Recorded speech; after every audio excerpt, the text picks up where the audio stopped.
इडामो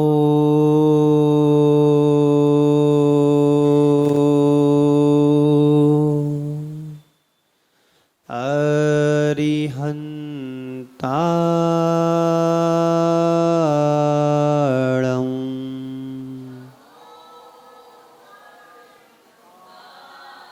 इडमो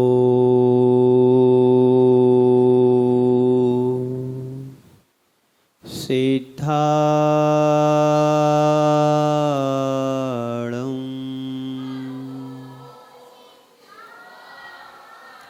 इडमो आयरियाणम्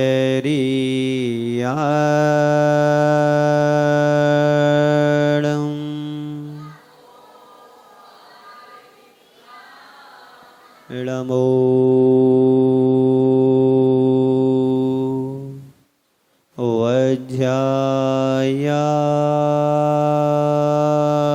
वज्रायाणम्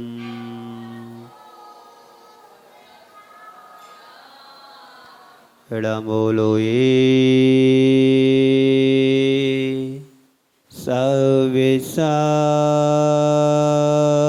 सविसाहुणम्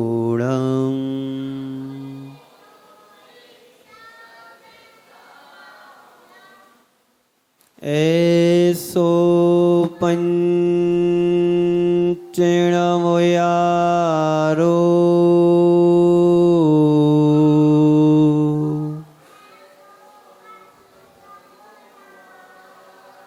सब पावपणाशिणो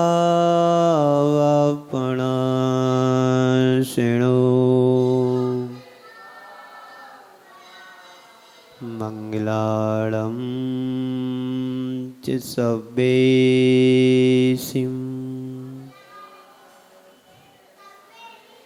पड़ेवं होई मंगलम्। बोले पंच परमेष्टि भगवान की, भगवान महावीर स्वामी की, अहिंसा परमो धर्म की, परम पूज्य आचार्य गुरुवर श्री विद्यासागर जी महाराज की।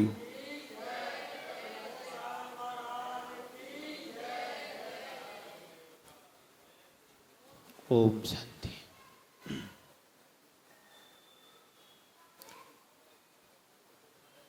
एक बार एक राजा किसी संत के चरणों में पहुँचे। संत के श्री चरणों में उपस्थित होकर के अपने आप को धन्य समझा, कृतार्थ समझा। राजा के साथ मंत्रीगण और अन्य सभासद भी उपस्थित थे। राजा की सत्ता, संपत्ति, प्रभुता, ऐश्वर्य के बारे में मंत्रीगण, सभासद संत के सामने उनका बखान कर रहे थे, राजा की प्रशंसा कर रहे थे। संत ने सबकी बातों को सुनकर के राजा से कहा, यह बताओ कि जो कुछ तुम्हारे बारे में सुना है यह सब तुम्हारा है क्या? जो कुछ तुम्हारे बारे में ये सब सुन कर रखा है यह इसमें से तुम्हारा कितना है? तुम्हारी संपत्ति है क्या? तुम्हारा वैभव तुम्हारे पास है क्या? तुम्हारी संपदा है, तुम्हारा शरीर है, तुम्हारा ऐश्वर्य है, जो कुछ भी तुम्हारा बखान हुआ इसमें से तुम्हारा क्या है? संत की बात को सुनकर के राजा ने कहा, मेरी संपत्ति है, मेरा शरीर है, मेरी संपदा है, मेरा वैभव है, सब कुछ मेरा है, सब कुछ तुम्हारा है। मान लीजिए यदि तुम्हारा शरीर तुम्हारा है यदि तुम अभी मर जाओगे तो तुम्हारे साथ शरीर जाएगा क्या? बोले शरीर तो नहीं जाएगा। फिर इस शरीर का क्या होगा? इस शरीर का वही होगा कि जलकर के चिता की राख में बदल जाएगा। जब तुम्हारा शरीर तुम्हारा नहीं है तो फिर तुम किस पर अहंकार करते हो, किस पर गुमान करते हो?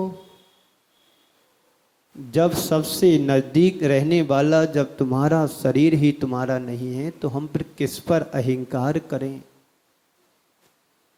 फिर संत ने पूछा, अभी आपने कहा था कि संपत्ति मेरी है। संपत्ति मेरी, हाँ हमारी संपत्ति है, मैंने बड़ा मेहनत करके जोड़ा है। यदि तुम मर जाओगे तो संपत्ति तुम्हारे साथ जाएगी क्या? हाँ, ये तो पता नहीं था कि संपत्ति मेरी है पर मेरे साथ जाएगी, यह तो पता नहीं है।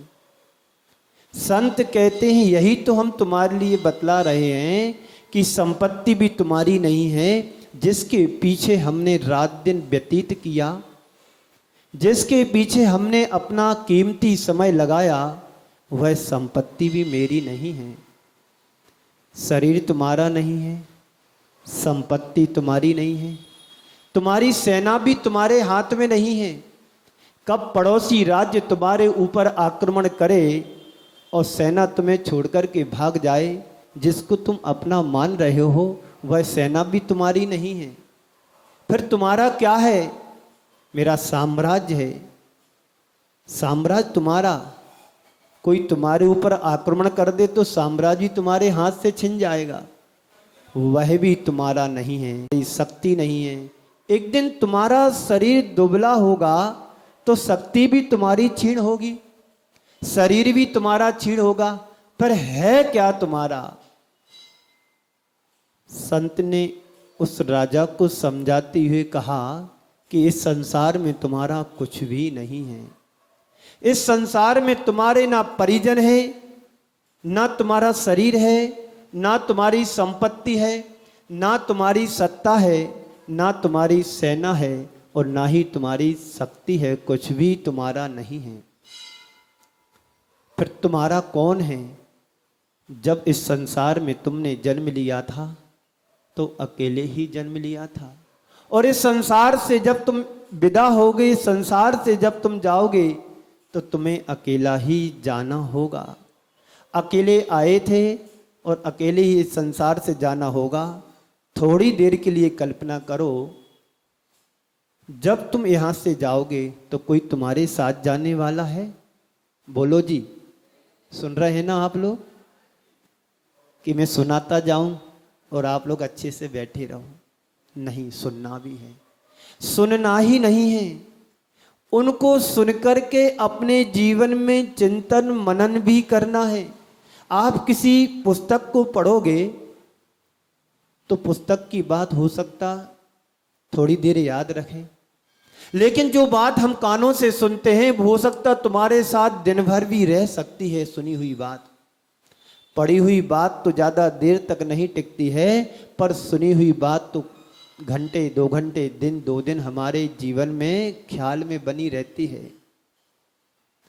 तो राजा ने पुनः कहा कि ये मेरे परिजन है, ये मेरी शक्ति है, ये मेरी सेना है, सब कुछ मेरी है।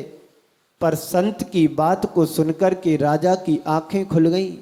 राजा को मालूम पड़ गया कि संसार में मेरा कुछ भी नहीं है, और उसके अंदर का आत्म तत्व जाग गया, अंदर की आंख खुल गई। राजा को संत की बात सुनकर के तो लगा कि वास्तव में संसार में मेरा कोई नहीं है। पर आपको कुछ समझ में आ रहा कि हमारा क्या है संसार में?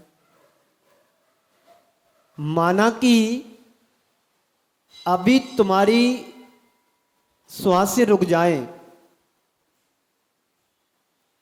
रुकना तो है एक दिन, आज नहीं तो कल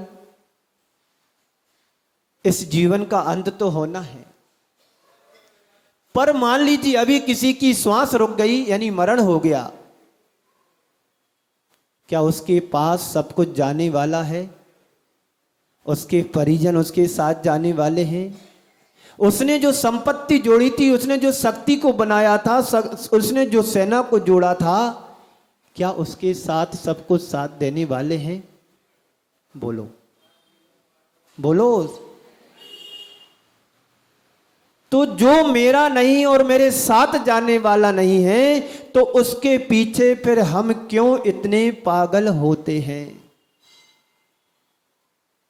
है कुछ मालूम? जो मेरा नहीं है और मेरे साथ जाने वाला भी नहीं है, और साथ दे भी नहीं सकता है, जब तक है तब तक इसको हम मेरा मेरा मेरा मेरा करते रहते हैं। और जिस दिन तुम्हारा डेरा उठता है, उस दिन सब तुम्हारे पराये बन जाते हैं। राजा की आंख खुल गई। ना मेरा साम्राज्य है, ना मेरा शरीर है, ना मेरी शक्ति है, ना मेरी संपदा है, ना मेरे परिजन है, ना मेरा यह शरीर है। बस मेरा तो बस मैं ही हूं। मैं कौन हूं? मेरी आत्मा है, मेरा आत्म तत्व है। यह मुझे आज समझ में आया है, जब गुरु के चरणों में जाकर के उन्होंने अंदर से मेरे को झकझोरा है। थोड़ी इसकी आवाज बढ़ाओ ना, थोड़ी सी।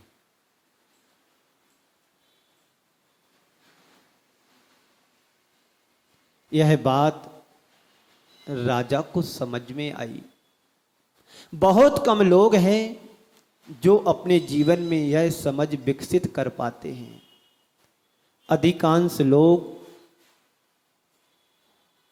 सब संसार की बातों में उलझ करके उन्हीं को अपना मानने में पूरा का पूरा जीवन लगा देते हैं। यह कहानी किसी और की नहीं है, हमारी और अपनी कहानी है। आखिर में कौन मेरा और कौन मेरा यहां पर है? क्या है मेरा? संसार में कुछ भी नहीं है। जब हमारा जन्म हुआ था तब हम कुछ लेकर के आए थे क्या? तन पर वस्त्र भी नहीं आया था। और जब इस संसार से हमारा जाना होगा तो तन पर वस्त्र भी नहीं जाता है। जो कुछ हम पहने रहते हैं, ओढ़े रहते हैं, वह भी हमारे परिजन सब छुड़ा लेते हैं, छीन लेते हैं। बंधुओं, थोड़ा समझने की जरूरत है। इसी बात को पूज्य गुरुदेव ने बड़े अच्छे तरीके से हम सबको संदेश देते हुए एक हाइकू के रूप में कहा है। उन्होंने कहा है, 1301 सो सुख, 1301 सो सुख, अनेक में दुख ही दुख। ये हाइकू है, जापानी कविता है। 3 पंक्तियों में पूज्य गुरुदेव ने पूरा सार बता दिया। 1301 तुम्हारा क्या है? एक बोलो। आप लोग सुन रहे हो ना? बोलो, क्या हुआ? आवाज नहीं है? आप लोग सुन रहे हो ना? जोर से बोलो। हाँ, लगे कि हम लोग यहां बैठे हैं। 1301 सो सुख। इस पंक्ति का अर्थ है, तुम्हारा जो एक है उसी में सुख है। एक में ही सुख है। एक यानी हमारी आत्मा। ज्ञायक भाव, शुद्ध भाव, आत्म तत्व, चेतन आत्मा जो एक है, उस आत्मा में ही सुख है। कल नहीं 2 दिन पहले मैंने कहा था, छेड़ाला की पंक्ति को सुनाते हुए, आत्म को हित है सुख, सो सुख आकुलता बिन कहिए। आत्मा का हित किसमें है, आत्मा का सुख किसमें है? आत्म को हित है सो सुख, आत्मा का हित में ही सुख है। सो आकुलता बिन कहिए, वह सुख आकुलता से बिना कहा गया है। तेरा सो एक सो सुख, तेरा यानी मेरी आत्मा एक है, उस आत्मा में सुख ही सुख है। अनेक में यानी जहाँ पर अनेक लोग मिल जाते हैं, जहाँ पर अनेक व्यक्ति मिल जाते हैं, जहाँ पर अनेक वस्तुएं मिल जाती हैं, वहाँ पर क्या होता है? वहाँ पर क्या होता है? तेरा मेरा होता है, तेरा मेरा होता है, अपना पराया होता है। जहाँ पर तेरा मेरा होता है, जहाँ पर अपना पराया होता है, वहाँ पर दुख ही दुख है।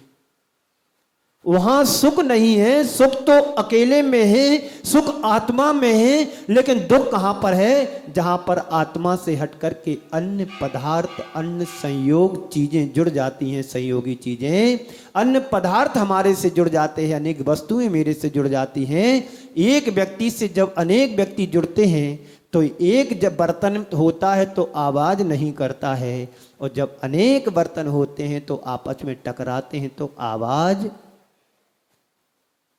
जब तक व्यक्ति अकेला रहता है उसके जीवन में आवाज नहीं आती है।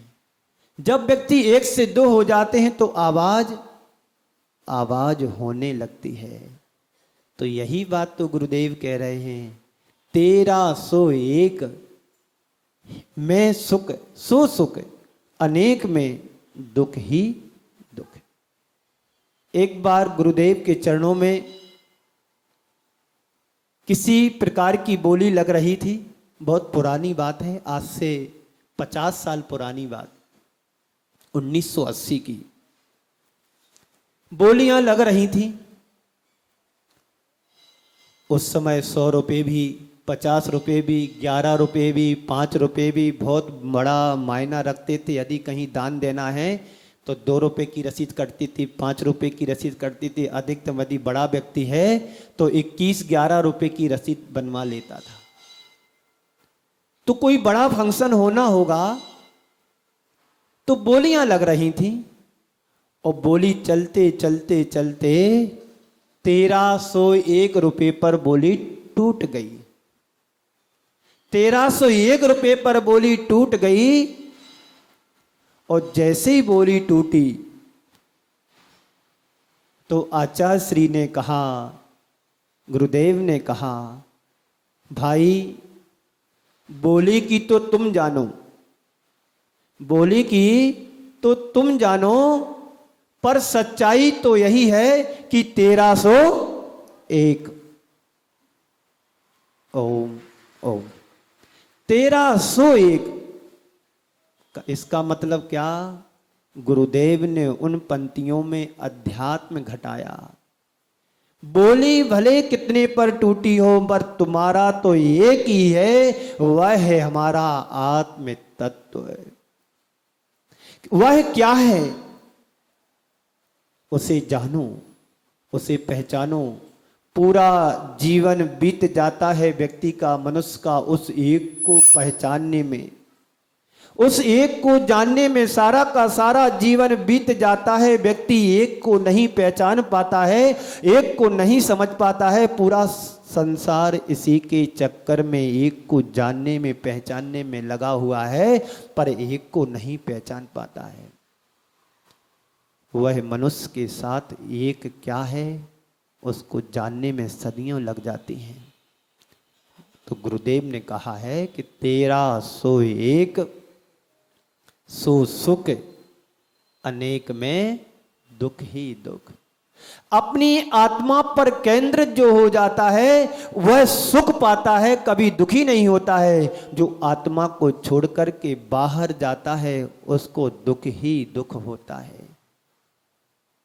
एक को जानो, एक को भजो, एक को पहचानो, एक को भजो, और जिसको भजना है उसको ध्यान में भी लाना है। और जिसको ध्याओगे तो संत कहते हैं उसी को पाने का पुरुषार्थ करो। वह एक क्या है? कौन है वह एक? वह एक है तुम्हारे भीतर का शुद्ध आत्म तत्व, तुम्हारे अंदर का ज्ञायक भाव, तुम्हारे अंदर का आत्म तत्व, तुम्हारे भीतर का चैतन्य। उस एक को जानो। सबसे बड़ी विडंबना तो यह है कि मनुष्य सबको जानता है पर खुद को नहीं जानता है, अपने आप को नहीं जानता है। उसके पास सबका पता होता है पर खुद का पता नहीं होता है। उसके मोबाइल में सारे नंबर होंगे फीड, और उससे पूछो तुम्हारा नंबर याद है? उसको अपना नंबर याद नहीं होगा। अपने नंबर को यदि याद करना चाहते हो तो एक को जानो। वह एक कौन है? तुम्हारे अंदर का स्वभाव, तुम्हारे अंदर का ज्ञायक भाव, तुम्हारे अंदर का आत्म तत्व। उसको तुम जिस दिन पहचान लोगे, जिस दिन जान लोगे, तुम्हें फिर बाहर किसी और को जानने की जरूरत नहीं पड़ेगी। आज तक हमारा इतिहास रहा है कि हम अपने आत्मा को भूल करके पर पदार्थों को जानते रहे, पहचानते रहे, उनको खोज करते रहे। विज्ञान तो यही करता है, अपने आप की खोज। विज्ञान के अंदर ताकत नहीं है कि वो अपनी आत्मा की खोज कर सके। उस आत्मा की खोज करने के लिए तुम्हें परमात्मा के पास जाना होगा, और जो परमात्मा के पास पहुंच जाता वही अपनी आत्मा की पहचान कर पाता है। विज्ञान तुम्हें बाहर की खोज करा सकता है, बाहर की वस्तुओं से मिला सकता है, बाहर की वस्तुओं से तुम्हें जोड़ सकता है, लेकिन आत्मा से नहीं जोड़ सकता है। आत्मा का अनुभव तो वही कर पाता है जिसे आत्मा की पहचान होती है, जो आत्मा से केंद्रित होकर के चलता है। हमारा इतिहास क्या बताता है कि हम बाहर की संयोगों से जुड़े हुए हैं, बाहर की चीज़ों से जकड़े हुए हैं, बाहर की वस्तुओं से हमारा परिचय है, बाहर की पदार्थों से हमारा परिचय है। जब तक तुम्हारा बाहर का परिचय, बाहर का सहयोग जुड़ा रहेगा, तब तक हम अपनी आत्मा का परिचय व पहचान नहीं कर पाएंगे। इसी बात को आचार्य श्री ने, अध्यात्म गुरु आचार्य कुंद देव ने कहा है, एगो में सासदो आदा, एगो में सासदो आदा, नाण दंसन लक्षणों, शेषा में बाहिरा भावा, सब्बे संजोग लखड़ा। एगो में शाश्वतो आदा, मैं एकमात्र शाश्वत आत्मा हूं। आप लोग हर रोज पढ़ते हैं, स्वाध्याय करते हैं, और स्वाध्याय करने वाले ये भी जानते हैं कि एकमात्र मेरी शाश्वत आत्मा है, इसके अलावा और कुछ भी नहीं है। जो कुछ हमने पाया है, सबसे पहले किसको पाया? शरीर को पाया।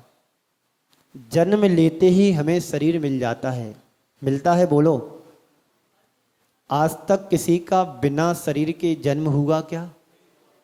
हाँ, हुआ है। शरीर के अभाव में यह शरीर, आत्मा के अभाव में यह शरीर मुर्दा बन जाता है। आत्मा के अभाव में यह शरीर मुर्दा बन जाता है, और शरीर के अभाव में आत्मा प्रेत बन जाती है। प्रेत क्या कहलाता है? भूत। समझ में बात आई? आत्मा के अभाव में शरीर को क्या कहते हैं? मुर्दा कहते हैं। जब इस शरीर से आत्म तत्व निकल जाता है तो तुम लोग क्या करते हो? इसको जल्दी जल्दी उठाओ, मिट्टी हो गई है, अभी काम का नहीं है। आत्मा के अभाव में शरीर मुर्दा बन जाता है, मिट्टी हो जाती है। संत कहते हैं शरीर के अभाव में आत्मा प्रेत हो जाती है, क्योंकि उस आत्मा के साथ अभी कर्मों का क्षय नहीं हुआ है, कर्म जुड़े हुए हैं, जिस कारण से संसार में ये आत्मा बिना शरीर के भटक रही, यानी भूत बन करके, प्रेत बन करके भटकती है। तो मैं एकमात्र शाश्वत आत्मा हूं। कब है ये शाश्वत आत्मा? जब इस आत्मा के साथ कर्म ना जुड़े हों। कर्मों का क्षय हो जाता है, कर्मों की निर्जरा हो जाती, तो यही आत्मा शाश्वत आत्म तत्व ज्ञायक स्वरूप रूप में सिद्ध अवस्था को प्राप्त हो जाती है। मेरा स्वभाव क्या है? मेरा स्वभाव ज्ञान है, दर्शन है। मैं ज्ञान दर्शन लक्षण वाला हूं। मेरा स्वभाव जानना और देखना है। मुझसे भिन्न बाह्य जितने भी पदार्थ हैं वे सब संयोग लक्षण वाले हैं। नाण दंसन लक्षणों जितने भी बाहर के संयोगज पदार्थ हैं सब क्या है? संयोग लक्षण वाले हैं। आज तुम्हारा शरीर तुम्हारे साथ है। जिस दिन इस शरीर से आत्मा निकल जाती है, शरीर छूट जाता है, यहीं पर पड़ा रहता है और 10 लोग मिलकर के, समाज और परिवार मिलकर के इसको अंतिम संस्कार दे देते हैं और ये तुम्हारा शरीर मिट्टी में, तुम्हारा शरीर राख में परिवर्तित हो जाता है। तुम्हारा रूप कितना सुंदर था, तुम्हारा शरीर कितना सुंदर था, तुम्हारा ज्ञान कितना अच्छा था, तुम्हारे पास शक्ति थी, तुम्हारे पास ऐश्वर्य था, तुम्हारे पास वैभव था, सब कुछ तुम्हारे पास था, लेकिन शरीर छूटते ही तुम्हारे शरीर की परिणति राख में बदल जाती है। आपसे यदि कोई पूछता है कि तुम्हारा क्या परिचय है, तुम कौन हो, तो तुम कहोगे मैं एक शरीर हूं। फिर तुमसे और पूछेंगे, तुम कहोगे मेरा नाम है, मेरा रूप है, मैं मोटा हूं, मैं पतला हूं, मैं गोरा हूं, मैं काला हूं। ये ना कहोगे तुम मैं जॉब वाला हूं, मैं बिजनेस वाला हूं, मैं व्यापारी हूं, मैं अधिकारी हूं। यही ना परिचय दोगे तुम। ये कब से? जब से तुम्हें शरीर मिला है तब से। पर संत कहते तुम कौन हो, तुम्हारा क्या है? तुम एक आत्म तत्व हो, इसकी पहचान मुझे होना चाहिए। जानो तुम कौन हो। यह दिख रहा है वह तुम हो, या तुम्हें जो देख रहा है कि तुम वो हो। अभी तक तो हम लोग यही समझते चले आए हैं कि जो देख रहा है वही दिख रहा है, वही मैं हूं। मुझे जो दिख रहा है वही मैं हूं। पर संत कहते हैं तुम्हें जो दिख रहा है वह तुम नहीं हो। जो तुम देख रहे हो वह तुम नहीं हो। जो देख रहा है वह तुम हो। दिख रहा वह तुम नहीं हो। पर कौन हो तुम? जो देखने वाला है। देखने वाला कौन है? हमारी आत्मा कि हमारी आंखें? बोलो, कौन है देखने वाला? आत्मा है हमारी देखने वाली। हमारी देखने वाली आंखें नहीं है। आंखें तो एक मुर्दे में भी होती हैं, फिर उसकी आंखों को देखना चाहिए। देख पाती हैं क्या? नहीं। उसकी आत्म शक्ति समाप्त हो जाती, उसकी चेतना समाप्त हो जाती है। इसलिए मुर्दे की आंखें देख नहीं पाती हैं। देखने की शक्ति हमारी आत्मा के पास होती है। जब तक आत्म तत्व रहेगा तो वह मुर्दा भी देखने में समर्थ हो पाएगा। इस भीतर के परम तत्व को पहचानो। यह भेद विज्ञान तुम्हारे भीतर होना चाहिए। जब तक तुम यही नहीं जानते कि मैं शुद्ध आत्म तत्व हूं, अपने दुखों का कभी हम अंत नहीं कर पाएंगे। दुखों का अंत करने वाला व्यक्ति अपने आत्मा को केंद्र बिंदु बनाता है, अपनी आत्मा की पहचान करता है। बाहर के संयोग तुम्हें दुख देने वाले हैं, बाहर के संयोग तुम्हारे जीवन को दुखी करने वाले हैं, लेकिन आत्म तत्व की जो पहचान कर लेता है वही आत्मानुभूति कर पाता है। वही सुखानुभूति उसके जीवन में हो सकती है और वही व्यक्ति फिर संसार के भ्रम में नहीं उलझता है। संसार का भ्रम तुम्हें संसार में भटकाने वाला है और जब तुम निर्भ्रांत हो जाओगे तो कभी तुम्हें संसार का दुख दुखी नहीं कर सकता है। पाप और पुण्य ये दोनों चीजें हमें जीवन में मिली हुई हैं। पुण्य से तुम्हारे जीवन में सुख आता है और पाप से तुम्हें जीवन में दुख आता है। इन दोनों से ऊपर उठना ही हमारा आत्म तत्व की पहचान है। आत्म तत्व की पहचान करने वाला व्यक्ति संसार से परे हो जाता है, संसार से पार हो जाता है। संसार से पार होने के लिए हमें क्या करना है? अपनी आत्मा के स्वरूप को जानना है। जब तक संसार के संयोगों में हम उलझे रहेंगे, संसार के संयोग तुम्हें उलझा करके रखेगा, तो कभी तुम संसार से पार नहीं हो पाओगे। हमारे महापुरुष हुए हैं, हमारे आदर्श हुए हैं, हमारे तीर्थंकर भगवंत हुए हैं, उन सब ने अपनी आत्मा का पुरुषार्थ किया, आत्मा का सुप्रयत्न किया, सही दिशा में अपने जीवन को आगे बढ़ाया और बढ़ाते बढ़ाते वह अपने आत्म तत्व को प्राप्त कर गए। हम भी चाहते हैं कि मेरी आत्मा का उत्थान हो, मेरी आत्मा का उद्धार हो, मेरी आत्मा का कल्याण हो, पर हो कैसे? उस दिशा में हमारा पुरुषार्थ तो हो। थोड़ी सी गर्मी लगती है, बेचैनी हो जाती है। लाइट चली जाए तो बाहर की चमक बाद में जाए, चेहरे की चमक उतर जाती है। हम सभी सुखों के आदी हो गए हैं। जरा भी प्रतिकूलता आती है, दुख होने लगता है। ये प्रतिकूलताएं तो हमारे जीवन का बाहरी संयोग है। आज प्रतिकूलता है, कल अनुकूलता भी हो सकती है। आज सुख है तो कल दुख भी हो सकता है। आज लाभ है तो कल हानि भी हो सकती है। ये सब क्या है? ये बाहर के संयोग हैं। युगों में सा सदो आधार, एकमात्र में ज्ञायक स्वभाव वाला आत्म तत्व हूं, इसकी पहचान हमारे लिए होना चाहिए। संत कहते हैं अध्यात्म की दृष्टि को जगाओ, एक को जानो, एक को पहचानो, उसी को ध्याओ और उसी को भजो, तो तुम्हारे जीवन का कल्याण होगा। जो एक को जानता है वो सबको जान लेता है, और जो एक को नहीं जानता वो किसी को नहीं जान पाता है। इसी बात को एक गाथा के रूप में आचार्य भगवान कहते हैं, जो एगम जानदी, जो एगम जानदी सो सब्बम जानदी, जो एगम पी ना जानदी सो सब्बम पी ना जानदी।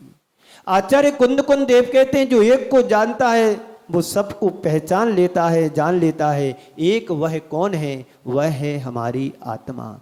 एक को जानने का मतलब है हम अपनी आत्मा को पहचान लेना, जान लेना, फिर उसे संसार में किसी चीज को, पर पदार्थों को, वस्तु को जानने की कोई जरूरत नहीं है।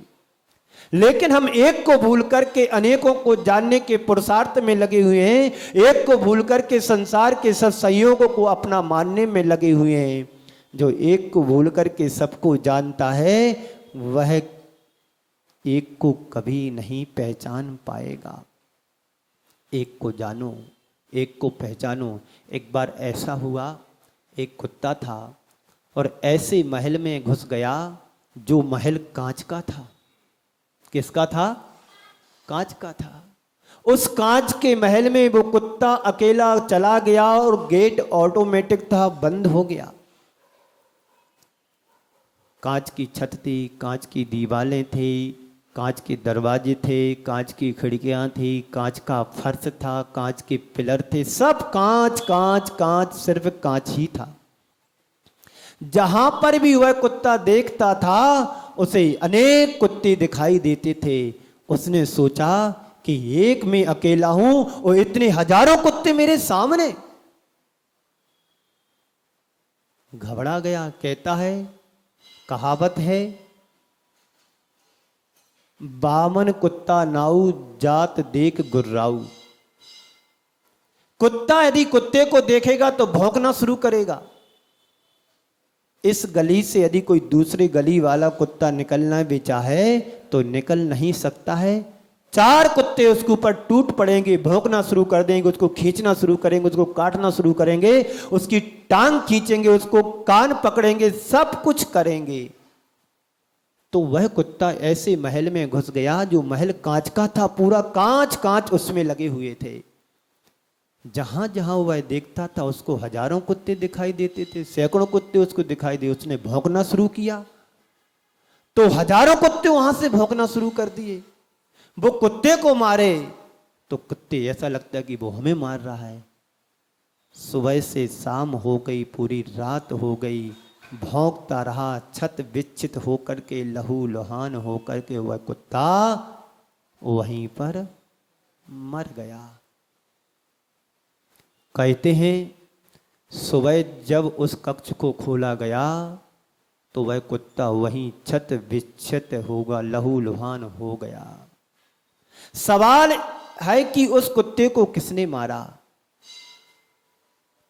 उसके लिए उसके भ्रम ने मारा, और कोई वहां पर दूसरा कुत्ता नहीं था। काश उसको ये पता होता कि ये कांच है और इस कुत्ते में मेरा, इस कांच में मेरा प्रतिबिंब पड़ रहा है, प्रतिबिंब झलक रहा है। यदि इस भ्रम से वह ऊपर उठा होता तो वह अपने आप को बचा लेता।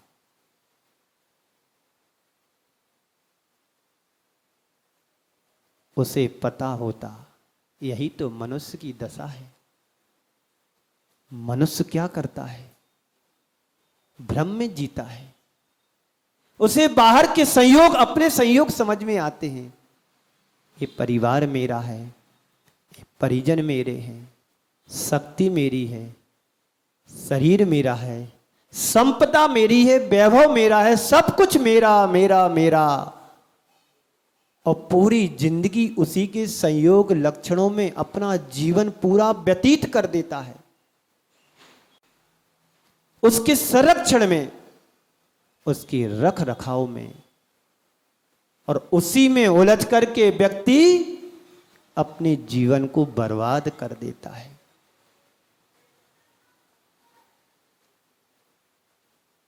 तो एक को जानो मैं कौन हूं, अगर एक बार उस आत्म तत्व की तरफ दृष्टि जाग जाए तो जीवन हमारा धन्य हो सकता है। तेरा सो एक सो सुख, अनेक में दुख ही दुख। अनेक को समझो और उससे बचने का पुरुषार्थ करो। ठीक है, परिवार हमने बसाया, बसाना तुम्हारा धर्म था, दायित्व था, कर्तव्य था। कब तक? एक सीमा तक परिवार की जिम्मेदारियों को समझो, उससे मुक्त होकर के अपने आत्मा की पुरुषार्थ में लगना चाहिए। जब आप किसी के यहां सर्विस करते हैं, नौकरी करते हैं, तो गवर्नमेंट की तरफ से तुम्हारी 60 वर्ष 62 वर्ष की उम्र तक तुम्हें रखते हैं कि अब तुम काम के लायक तो हैं, पर तुम्हारी शक्ति को देखते हुए तुमसे काम नहीं लिया जा सकता है, इसलिए तुम्हें अब रिटायर कर दिया। यानी तुम अब शांति से बैठ कर के अपना धर्म ध्यान करो। और इस धर्म ध्यान करने के लिए तुम्हें वेतन भी देती है पेंशन के रूप में। टेंशन नहीं लेना, किसी के तरफ तुम्हें हाथ नहीं फैलाना। यदि मैंने तुमसे 40 वर्ष सेवा ली है तो मेरा कंपनी का, गवर्नमेंट का कर्तव्य होता है कि तुम्हारी अंतिम श्वासों तक तुम्हारा सहयोग करें। क्या हम घर गृहस्थी में रहकर के 60-70 साल तक जो सेवा तुमने परिवार के साथ की है, व्यापार किया, मेहनत किया, तो 60-65 साल की उम्र के बाद क्या तुम अपने परिवार और अपने व्यापार से क्या हम मुक्त नहीं हो सकते हैं? या तो गवर्नमेंट या सरकार कुछ नहीं जानती होगी जो तुम्हें पैसे भी देती है और तुम्हें रिटायर भी कर देती है, या तो वो नहीं जानती है, या फिर तुम्हारे परिवार या तुम्हारी बुद्धि नहीं जानती है कि मुझे क्या करना चाहिए, क्या करना चाहिए। हमें अपने आप को इन सब से बचा करके आत्म तत्व की ओर ध्यान रखना चाहिए। उस आत्म तत्व को पहचानो जो एक को जानता है वो सबको नहीं जानता, जो एक को नहीं जानता वो सबको जानता है, जो एक को जानता वो सबको नहीं जानता है। एक राजा था, अचानक उसके लिए बुखार आ गया, ज्वर आ गया, ज्वर आया, बुखार आया राजा के लिए, तो उस राज्य में एक ऐसे वैद्य को बुलाया गया। उस वैद्य ने कहा, राजा का ज्वर तो उतर सकता है, पर इसके लिए मलयाग्र चंदन घिस करके लगाओगे तो उतर सकता है। बीमार हुआ था, बीमार होने के बाद उसका बुखार तो चला गया, पर शरीर में दाह रह गई। इस दाह को शांत कैसे करें? तो वैद्य को बुलाया गया। वैद्य ने कहा कि इनकी दाह भी जा सकती है, पर इन्हें मलयाग्र चंदन घिस करके लगाएंगे तो इनकी दाह भी ठीक हो सकती है। राजा की बहुत सारी रानियां थी। पहले के राजा महाराजा होते थे, एक को नहीं पालते थे, सैकड़ों को पाल सकते थे। हमारे शास्त्रों में आते 96,000 रानियां थी।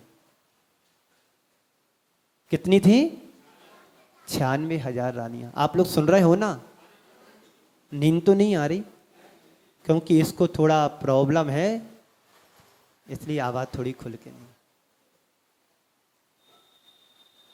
तो वैद्य ने कहा कि ये मलयाग्र चंदन है, यदि इसको घिस करके लगाओगे तो इनकी दाह ठीक हो सकती है। रानियों को चंदन दिया गया। अनेक रानियां थी, उन्होंने घिसना शुरू किया। चंदन घिसा जा रहा था। घिसते समय हाथों की चूड़ियों की खनकार बहुत जोर से आवाज कर रही थी। जैसे जैसे चंदन घिसा जा रहा था, चूड़ियों की खनकार आवाज कर रही थी। राजा को लगा कि ये आवाज किसकी आ रही है? ये चूड़ियों की खनकार की आवाज क्यों आ रही है? तो अंदर से आवाज आती है कि तुम्हारे लिए चंदन घिसा जा रहा है, इसलिए चूड़ियों की आवाज आ रही है। क्योंकि आवाज मुझे अच्छी नहीं लग रही है, सुहा नहीं रही है। ठीक है, आवाज को बंद कर देते हैं। सारी की सारी रानियों ने सब अपनी अपनी चूड़ियों को उतार दिया। मात्र एक एक चूड़ी सुहाग के प्रतीक में अपने हाथ में रखी। आजकल की बहनें और अन्य लोग तो चूड़ियां पसंद ही नहीं करते पहनना, जबकि हमारे शास्त्रों में, हमारे लौकिक व्यवहार में सुहाग का प्रतीक कांच की चूड़ी को कहा गया है। उन सारी रानियों ने अपने अपने हाथों से चूड़ियों को उतार दिया, मात्र एक एक चूड़ी हाथ में रखी, क्योंकि वह सुहाग का प्रतीक था। राजा था, राजा की वो रानियां थी। जब आवाज बंद हो गई तो राजा ने पुनः पूछा कि क्यों चंदन घिसना बंद कर दिया? बोले नहीं, चंदन तो अभी भी घिसा जा रहा है। तो फिर आवाज क्यों बंद हो गई? बोले आवाज इसलिए बंद हो गई कि सारी रानियों ने सारी चूड़ियों को उतार दिया, मात्र एक एक चूड़ी हाथ में रखी है। जब सुना कि एक एक चूड़ी हाथ में रखी और आवाज नहीं आ रही है, तो राजा को समझ में आ गया कि जहां पर अनेक होते हैं वहां पर आवाज आती है, अशांति होती है, दुख होता है। और जहां पर एक होता है वहां पर शांति होती है, अशांति नहीं होती है। और जहां पर एक होता है वहां पर सुख होता है। अब क्या था? राजा ने कहा जहां अनेक हैं वहां पर शोर है, और जहां एक है वहां पर शांति है। राजा ने मन ही मन संकल्प लिया कि सुबह सूर्य की प्रथम किरण होते ही मैं घर परिवार को छोड़कर के सन्यास को धारण कर लूंगा। सुबह होते ही ज्वर की भांति राजा का ज्वर उतर गया और अंदर की दाह भी धीरे धीरे शांत हो गई। सुबह हुआ, संकल्प के मुताबिक राजा ने दीक्षा को धारण किया और हमेशा हमेशा के लिए मुक्त हो गया। बंधुओं, एक को जानो, एक को पहचानो, एक को भजो, एक को ध्याओ और एक को ही पाओ। जो एक को जान लेता है, एक की पहचान कर लेता है, एक को ही भजता है, उसी को ही ध्याता है और फिर उसी को ही पाने का पुरुषार्थ हमें करना चाहिए। हम लोगों की दशा क्या है? एक परमात्मा को छोड़कर के अनेक परमात्मा के पीछे दौड़ लगाते हैं। परमात्मा तो एक ही होता है, पर हम अनेक के पीछे क्यों भागते हैं?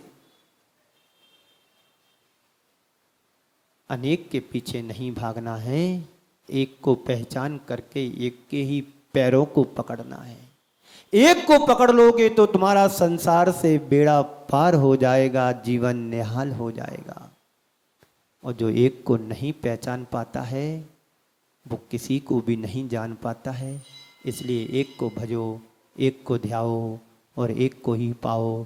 इसलिए पूज्य गुरुदेव ने जो हाइको कहा उसका सार संक्षेप यही है, तेरा सोई एक, तेरा सो एक सो सुख,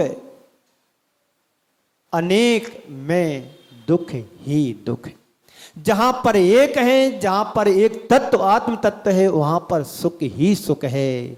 हमारे जो तीर्थंकर भगवंत हैं वो अतीन्द्रिय सुख के धनी हैं। हमारे सिद्ध प्रभु अनंत सुख के धनी हो गए हैं। उस अनंत सुख को पाने के लिए हम पुरुषार्थ करें, प्रयत्न करें, जिससे हमारी आत्मा का कल्याण हो। सो तेरा सो एक सो सुख, अनेक में दुख ही दुख।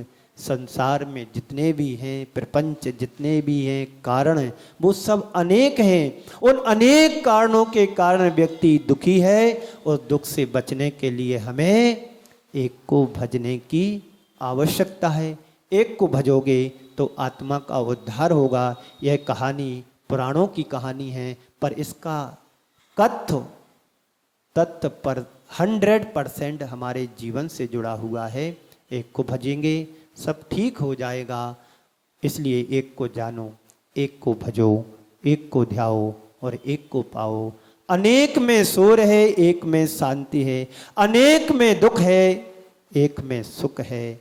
इसलिए तेरा सो एक सो सुख, अनेक में दुख ही दुख। इस संदेश को आत्मसात करो और अपने जीवन का कल्याण करो। समय को देखते यहीं पर विराम देता हूँ। बोलिए परम पूज्य आचार्य गुरुवर श्री विद्यासागर जी महाराज।